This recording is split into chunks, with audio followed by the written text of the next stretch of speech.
감각하시고 이 단어도 제가 다시 사인 구호부터 먼저 딸 건데요. 친환경의 자, 나이스다. 자, 시작. 친환경을 친환경을 위한. 아니, 친환경에 의한. 아, 친환경. 이거 잘해야 됩니다. 친환경의 친환경에 의한. 친환경을 위한. 친환경을 생각하는 이유 있는 토론, 친환경 썰전. 오늘 진행을 맡은 친환경농업협회 사무총장 조성근입니다. 반갑습니다. 발음도 안 좋은 사람이. 꿈을 이루셨네요. MC가 꿈이셨어요? 자, 그만 놀리시고 시청자 여러분들께 인사 부탁드립니다. 저는 친환경 농산물 자조금 관리위원회 위원장 유장수입니다. 저는 한국친환경농업협회 회장을 맡고 있는 김상기입니다. 안녕하세요. 농어촌 특별위원회 위원장 김호입니다. 반갑습니다. 친환경 농민들의 현장 목소리를 듣고 그 현장 목소리에 맞는 우리의 정책과 제도를 마련해서 우리 친환경 농가들의 생활이 좀 더 낫게 만드는 그런 역할을 하고자 합니다. 친환경 썰전에서 어떤 이야기를 다뤄야 할까 주제를 많이 고민해 봤는데요. 친환경 농업, 소득과 지구를 동시에 지킬 수 있을까입니다. 두 마리 토끼를 다 잡을 수 있는 그게 중요하지 않을까요? 다 잡아야 친환경 농업이 발전할 수 있지 않을까 하는 생각이 듭니다. 쉽지 않겠지만요. 그럼 본격적으로 하나씩 이야기를 나눠보겠습니다. 친환경 농업과 환경, 실제로 얼마나 밀접해 있을까? 연관이 되어 있다. 그냥 그렇게 표현하기 좀 어려울 정도로 밀접하게 관련이 되어 있습니다. 친환경 유기농업의 핵심은 기후가 받쳐주지 않으면 불가능할 정도로 아주 긴밀하게 연관되어 있습니다. 기후위기 시대의 친환경 전환은 선택이 아니라 필수라고 생각이 됩니다. 괜히 우리 친환경 농업인들을 지구를 지킨다고 표현하겠습니까? 한국농수산식품유통공사 조사에 따르면 친환경 농산물을 구매하는 이유로 환경보호에 기여할 수 있어서라는 응답이 40.8%인데요. 최근 3년간 해당 이유가 꾸준히 지속 증가하는 추세를 보이고 있습니다. 고무적인 마음이 듭니다. 실제 우리 친환경 농업이 가지고 있는 환경보전이라고 하는 공익적 가치, 그 가치를 확산시키기 위해서 친환경 산물을 구매하는 그 소비자가 더 늘어야 된다고 생각이 듭니다. 그렇다면 이렇게 입증된 효과들을 어떻게 확산시킬지가 또 중요할 텐데요. 단순히 농민들이 이 부분을 확대하겠다라고 하는 신념 이런 차원이 아니고 지방정부, 중앙정부, 농민, 소비자가 함께 만들어가는 사회적 책무가 아닐까 하는 생각을 하게 됩니다. 뿐만 아니라 수자원도 보존하고 토양도 회복시키는 아주 공익적인 가치가 있는 이런 부분이라고 생각하게 되는데 이런 부분들이 법과 제도, 예산으로 좀 뒷받침돼야 되지 않나 하는 생각을 하게 됩니다. 기후위기 시대에서 우리 농업이 환경 보호에 전면에 서야 한다고 생각합니다. 우리 자조금도 이런 데이터를 기반으로 해서 친환경 농업이 기후위기 극복의 키워드다. 국가 농정의 중심이 되어야 한다. 그런 메시지를 지속적으로 전하고 있습니다. 슬로건 갖고 위원장님 말씀 참 좋습니다. 네. 말이 그냥 술술 잘 나오네요. 친환경 농업, 소득은 괜찮을까? 유기농 재배 면적이 전 세계적으로 증가하는 추세 속에서 국내에서도 증가하고 있고요. 통계에 따르면 국내 유기농 재배 면적 증가율이 세계 평균보다 2배 이상 높은 것으로 파악되고 있는데요. 그 이유 중 하나로 유기농산물의 가격이 기존 농산물보다 높게 책정될 수 있는 가능성이 높기 때문이라고 꼽힙니다. 그런데 과연 친환경 농업이 진짜 돈이 되는 선택일까요? 김호 위원장님부터 한번 말씀해 주시면 아이고, 저부터 해야 됩니까? 네, 우리 유기농 재배 면적이 늘어나고 있는 건 상당히 긍정적이라고 생각이 됩니다. 이제 문제는 이제 우리 농민들, 친환경 농민들의 이제 소득, 친환경 유기농업을 해서 소득이 증가해야 되는데 친환경 농산물은 가격이 좀 비싸다라고 하는 소비자들 인식이 있습니다. 다른 일반 농산물보다 생산량이 적게 나온다, 인건비가 많이 든다, 또 자재비도 많이 들고 또 여러 가지 이제 그 판로 확보에 드는 이런 어려움들 때문에 이 농가들의 부담이 상당히 큰 것은 사실입니다. 농업인으로서 느끼는 부분이 궁금합니다.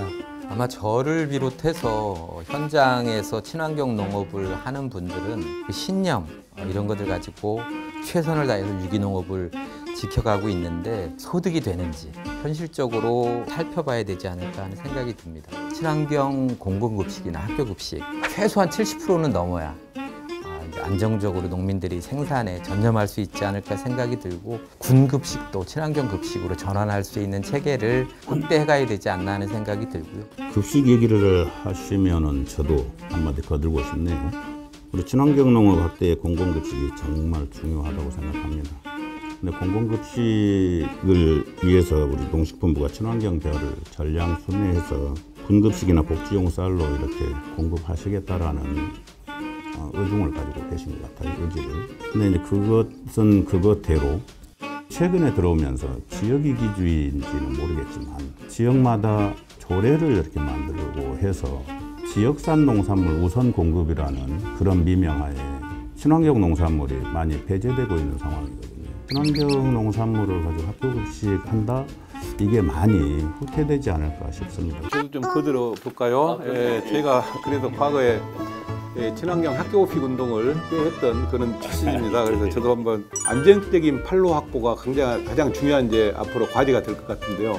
우리 친환경 유기농업 면적을 2배로 늘린다는 이제 국정 과제가 있고, 그래서 학교급식, 공공급식 이 부분을 확실히 시스템을 만들어야 되고, 국정 과제에 있는 먹거리 돌봄이랄지 또 가공, 피임자 로컬푸드 직매장 이런 부분에서도 그런 노력들이 종합적으로 있어야 될 거라고 생각이 됩니다. 역시 최고시네요. 전문가셔요. 아직까지는 농민들한테 구체적으로 체감은 전 안 된다고 보거든요. 직불금 혹은 뭐 판로 이런 부분들이 구체적으로 좀 확장되는 그런 것들이 좀 만들어져야 되지 않을까 싶고요. 어떤 부분들이 더 농민들에게 직접적인 도움이 될까요? 당장 생각나는 건 병해충 스마트 진단 시스템인 NCPMS인데요. 친환경 농업을 실천하는 데 있어서 가장 큰 고민이 바로 병해충 관리잖아요. NCPMS만 잘 활용하면 사실 병해충 발생 시기부터 방제 방법까지 바로바로 이렇게 확인할 수가 있으니까 병해충 피해를 막으면 수확량도 늘어나고 소득도 따라서 증가하겠죠. 농업인들이 알면 너무 좋을 것 같은 정보입니다. 저희 자조금 유튜브에 들어가 보시면 자세히 소개해드리는 영상이 하나 있습니다. 다들 지구를 지키는 농부 구독하셨나요?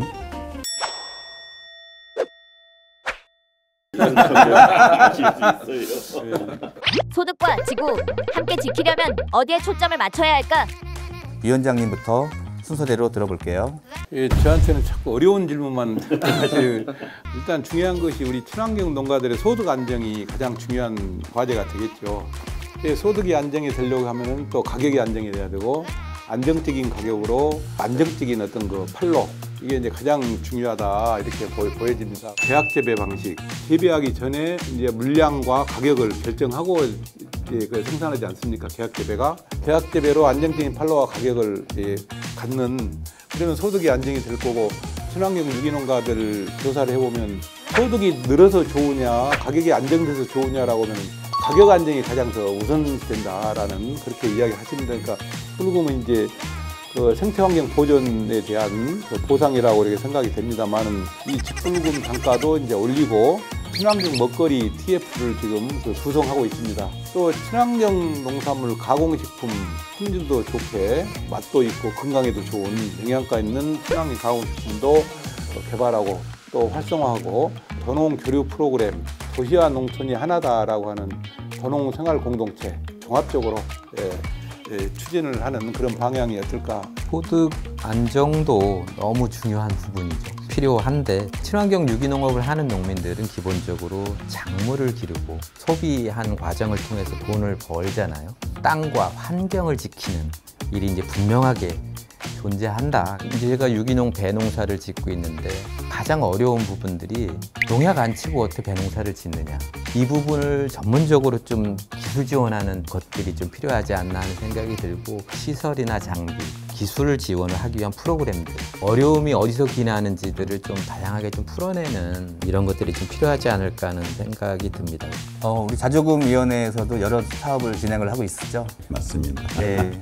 자조금관리위원회에서 하고 있는 다양한 사업들도 알고 있고요. 그리고 이제 지방정부와 지자체들과 함께 여러 프로그램들이 진행되는 것으로 알고 있습니다. 이런 어떤 기술적인 부분이나 경영적 지원에 대한 부분들이 든든하게 뒷받침된다면 새롭게 친환경 농업에 뛰어들겠다라고 마음먹은 청년들이나 농민들이 쉽게 정착할 수 있지 않을까 하는 생각이 듭니다. 자조금관리위원회에서도 더 열심히 하도록 하겠습니다. 위원장님 바라보는 시각을 좀 더 말씀을 해주시면은. 참 좋은 말씀들을 많이 해주셨어요.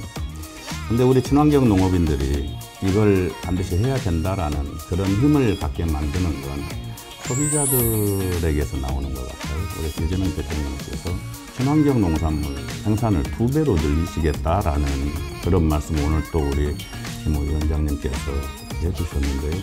정부 정책의 일관성 그리고 의지가 정말 중요하고 여기에 친환경 농업인들이 정말 힘을 내서 더욱 열심히 친환경 농산물 생산 가능하지 않을까 그런 생각이 많이 들었습니다. 치열하지 않았던 우리 친환경 썰전 이제 마무리를 하려고 하는데요. 세 분 오늘 좀 어떠셨나요? 농가 소득의 안정, 환경 보전 이 두 가지를 더 만족시킬 수 있는 뭐 새로운 어떤 우리가 중장기적인 전략이랄지 방향을 한번 찾아보도록 하겠습니다. 4만 5천 명의 친환경 유기농업인들이 함께하고 계십니다. 본인이 할 수 있는 가장 치열한 방식으로 기후위기 시대를 극복하고 온실가스를 줄이기 위한 노력들을 해가고 있는데 그야말로 지구를 지키는 농부라고 말하는 게 과하지 않지 않나 하는 생각이 듭니다. 그래서 앞으로도 우리 국민들이 함께 올바른 선택을 할 수 있도록 함께 길을 만드는 데 앞장서도록 하겠습니다. 가족을 먹여 살려야 하는 그런 농업이기도 하지만 지구를 지켜내는 그런 환경보호에도 앞장서줘야 되지 않겠나 하는 그런 책임감도 크거든요. 농업인분들이 그런 책임감으로 보내주신 자조금을 헛되이 쓰지 않도록 친환경 농업을 지원하고 확대하는데 앞으로도 정말 최선을 다하겠다고 이 자리를 빌어서 연락을 드립니다. 소득도 지구도 함께 지키는 길, 그게 바로 우리의 정책이 가야 할 방향입니다. 지금 이 순간에도 현장에서 친환경 농업을 실천하는 농민들이 계시고 더 깨끗한 미래를 바라는 마음은 다 같을 것이라고 믿습니다. 지구를 지키는 농부 화이팅! 펴져라 친환경!